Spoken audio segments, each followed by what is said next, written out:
আসসালামু আলাইকুম শিক্ষার্থী। তো দেখো এখানে দেওয়া আছে m বাই n এর সাথে কত যোগ করলে n বাই m হবে, মানে n এর সাথে কত যোগ করলে যোগফল হবে হচ্ছে m বাই m।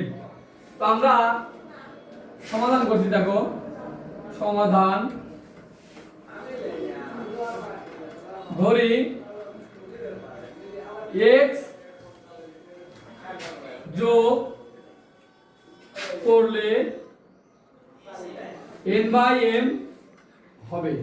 কথাই বুঝতে পারছো? এখানে ধরছি x যদি আমরা এর সাথে যোগ করি তাহলে ধরছি যে যোগফল এটা হবে। তো আমরা যদি এটা অনুসারে লিখি থাকো, সুতরাং m বাই n এটা উঠাইলাম প্লাস এর সাথে কত যোগ করব x কত হবে n বাই m হবে, বা x x কে এর সাথে রাখলে এটাকে আমরা ওই পাশে দেব। তো আমরা জানি যে সমান সমানের এক পাশে যদি শুধু এক পাশে নিয়ে যাই, যোগ থাকলে বিয়োগ, বিয়োগ থাকলে যোগ, গুণ থাকলে বাদ, বাদ থাকলে গুণ। সেম ভাবে এটার আগে কিছু নাই, মানে মনে মনে প্লাস আছে। তো আমরা এটা যদি এই পাশে নিয়ে যাই কি হয়ে যাচ্ছে, মাইনাস হয়ে যাচ্ছে।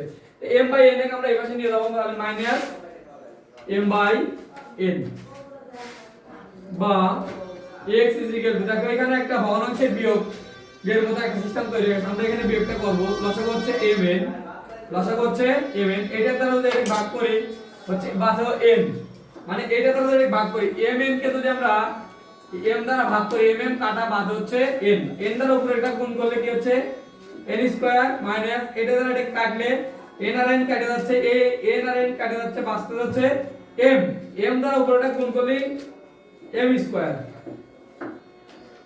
সুতরাং x n square minus m square নিচে m n, এটা হচ্ছে আমাদের অ্যানসার। ধন্যবাদ।